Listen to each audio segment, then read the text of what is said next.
Oui, mesdames, messieurs, je m'appelle Romain Carl et je suis en master en droit d'entreprise, parcours magistère. Merci Romain. Et moi je suis Nicolas Amouli, master en droit de l'entreprise, parcours international. Et je dois vous dire que lorsque nous avons vu notre sujet pour la première fois, le juriste n'est-il qu'un rhéteur, nous avons justement eu un réflexe de juriste qui a consisté à vouloir délimiter notre sujet. Et pour ce faire, nous avons décidé d'en définir les termes.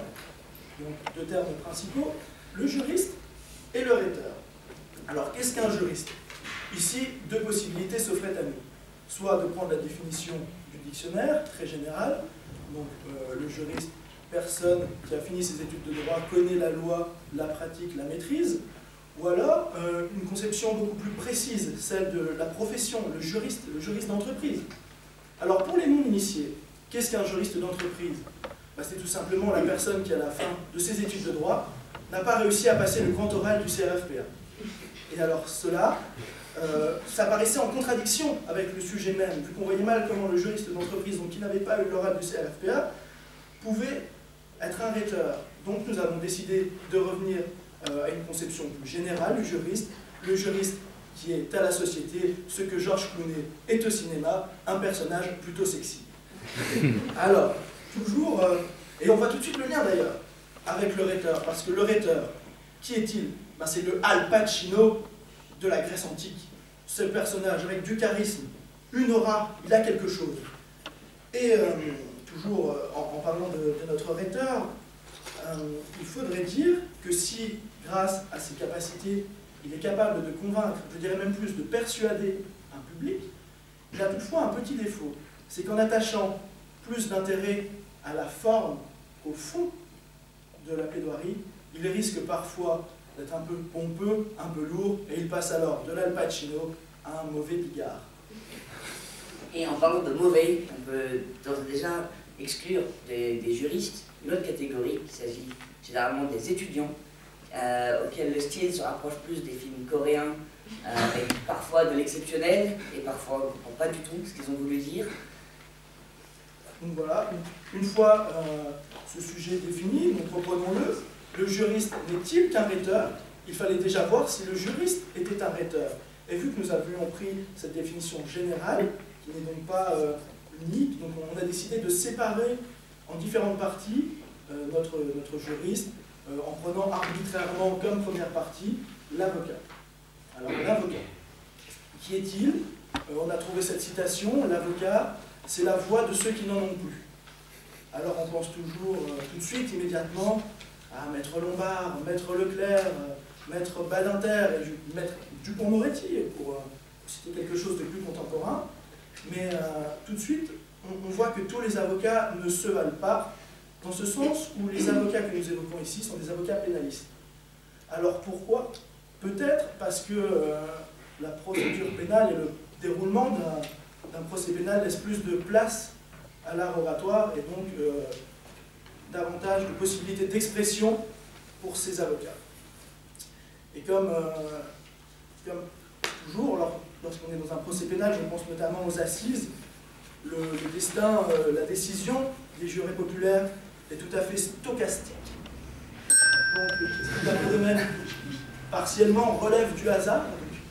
L'importance de l'avocat pénaliste est ici déterminante. Il y a 30 ans en arrière, il ne faut pas oublier que lorsqu'il plaidait, il pouvait sentir sur sa nuque le souffle de l'accusé qui risquait sa tête.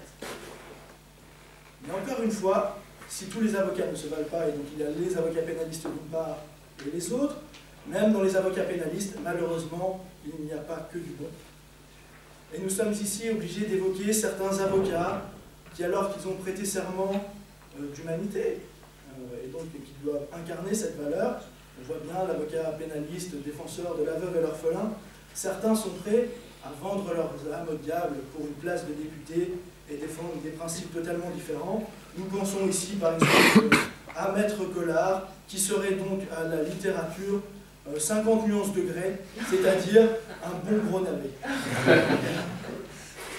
Alors peut-être pour conclure aussi sur la partie avocat, vu que nous avons un professeur de droit du travail parmi nous que nous saluons, on pourrait aussi rajouter les travaillistes, dans ces avocats qui sont amenés à plaider, car on sait que dans une audience au prud'homme, la plaidoirie est une partie essentielle et qu'il ne faut pas négliger. Et peut-être après avoir rendu hommage à tous ces messieurs, nous pourrions rendre hommage à celle que j'appelle moi la princesse du droit du travail, Emmanuelle Barbara, donc, qui est d'une rigueur exceptionnelle et qui est donc une rhéteuse. Après avoir vu les avocats qui expriment leur talent de rhéteur, nous allons voir ceux qui, du fait d'une procédure le plus souvent écrite, ne la pratiquent pas. Il s'agit des fiscalistes et des administrativistes, qui, le plus souvent, ont perdu leur âme de rhéteur, celle qu'ils avaient quand ils étaient tout petits, celle qu'on a tous quand on demande à nos parents de nous acheter des bonbons ou une glace à la vanille, ou peu importe. Le fait de leur profession, sauf s'ils deviennent professeurs comme M. Durand qui est avec nous dans la salle, ils arrêtent d'utiliser leur talent de rhéteur et restent dans la procédure écrite. Et ne voient le plus souvent des plaidoiries que le traitement fiscal, qui, pour information, est un débours et n'est donc pas soumis à la TVA. Alors pour continuer, après avoir évoqué les avocats, nous allons peut-être parler d'une autre composante essentielle de notre système judiciaire, qui sont les magistrats. Alors nous parlons des magistrats, et évidemment, lorsqu'on évoque la rhétorique, on pense davantage aux magistrats du parquet, qui s'opposent par nature à l'avocat pénaliste dans les procès d'assises que nous avions évoqués juste auparavant. Et alors là, peut-être parce que j'aspire aussi au barreau et que je ne les porte du coup pas forcément dans mon cœur, je dirais, si on peut faire une petite comparaison, que l'avocat général ou le procureur est parfois le Dark Vador de la justice. Celui qui passe du côté obscur et qui n'hésite pas à brandir la matraque de la répression pour attaquer les plus faibles. Heureusement, ils ne sont pas tous ainsi, et on peut saluer d'excellents rhéteurs et d'excellents juristes, tout à fait humains, dans nos magistrats du parquet. Et je cite ici quelqu'un qui, par son éloquence, n'impressionne pas, donc ça peut paraître assez contradictoire avec le rhéteur, mais c'est M. Bilger, et qui est cependant d'une extrême précision dans tout son raisonnement. Donc c'est quelqu'un que j'apprécie beaucoup par cela, et même si dans sa diction il y a quelques problèmes, je le considère comme un très bon rhéteur. Encore une fois, à l'inverse, les magistrats, certains sont plus posés, ils sont assis. On les appelle les magistrats du siège. Leur devoir est de faire éclater la vérité juridique, et en cela, ce n'est pas eux qui doivent convaincre, mais c'est à eux d'être convaincus. Et ils n'ont donc pas à mettre en œuvre d'art oratoire, mais à juger celui des autres. Un peu comme les critiques aux Oscars, qui écoutent, regardent des films, et à la fin, choisissent lequel était le meilleur, ou lequel était le plus convaincant pour eux.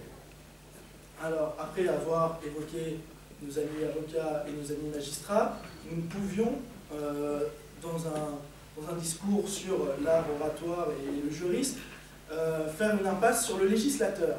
Alors, le législateur étant entendu comme la personne créant la loi, donc par nature un juriste, et alors j'ai une petite blague à vous soumettre à ce sujet.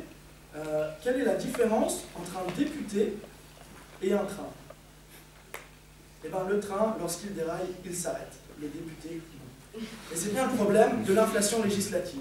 C'est-à-dire que, par réaction, le législateur, constamment, crée des nouvelles lois. Est-ce qu'il pourrait nous démontrer qu'il ne la connaît pas bien, vu qu'il la rend plus compliquée pour nous tous? Alors, cependant, si nous revenons et nous collons plus à notre sujet, nous sommes obligés de voir que parmi nos députés et nos sénateurs, il y a depuis toujours eu de très grands orateurs. Et pour cela, j'aimerais revenir au début, au tout début. Nous sommes en 1789.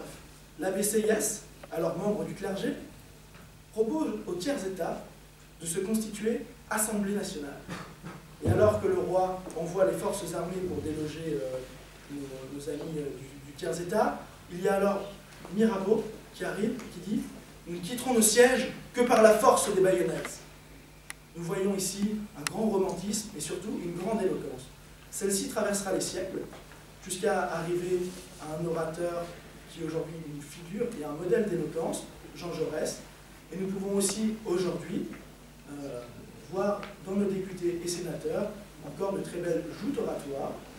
J'en veux pour preuve celle qui a opposé, il n'y a pas plus d'une semaine et dont vous n'êtes pas sans savoir qu'elle a beaucoup fait parler, Marion Maréchal Le Pen et Manuel Valls. Mais Manuel Valls n'est pas le législateur, il est l'exécutif, et je vais donc laisser mon collègue vous en parler. L'exécutif révèle aussi de nombreux talents d'orateurs.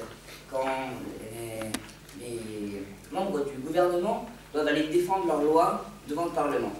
Leur charge alors de prouver aux députés, et donc au peuple souverain représenté par eux, que leur loi est ce qui est nécessaire au pays, et que la réforme qu'ils envisagent servira à l'intérêt de tous.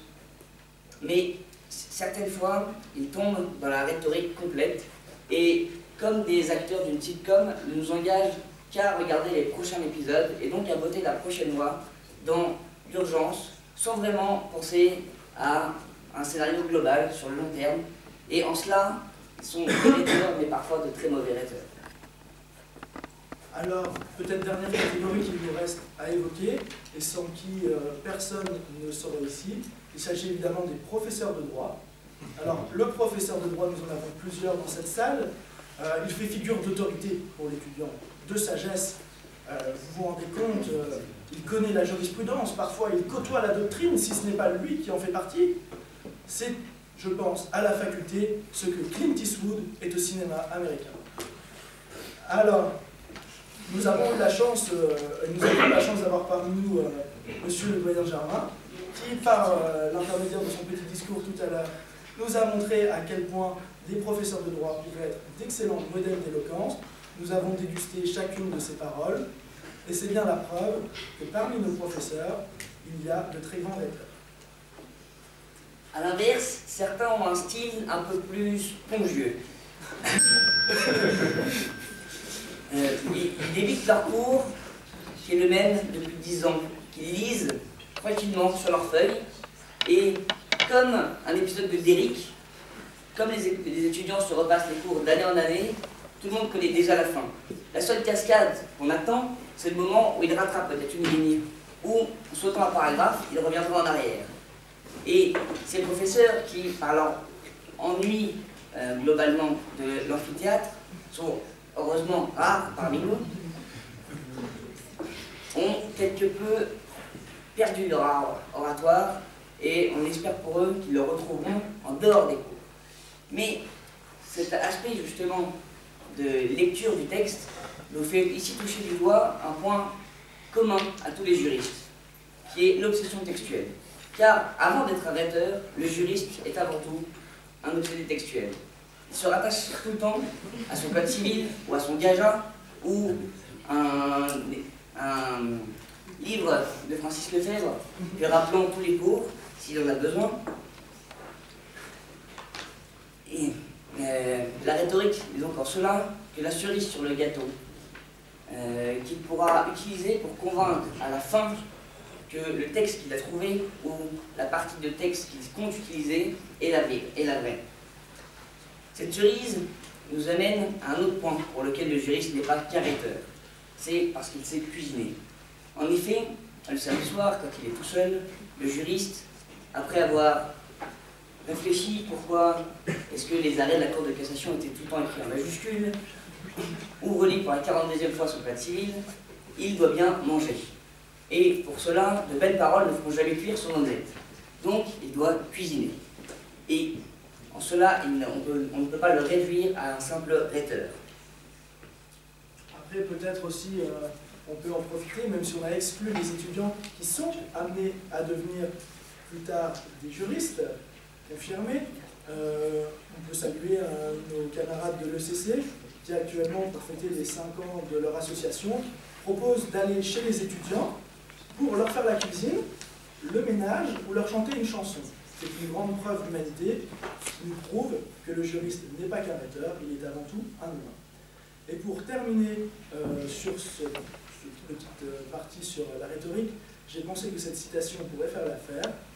Une plaidoirie, c'est comme une jupe de femme. Elle doit être assez longue pour couvrir le sujet, mais assez courte pour être suivie. C'est donc comme ça que nous nous quittons et nous espérons vous revoir cet après-midi. Merci.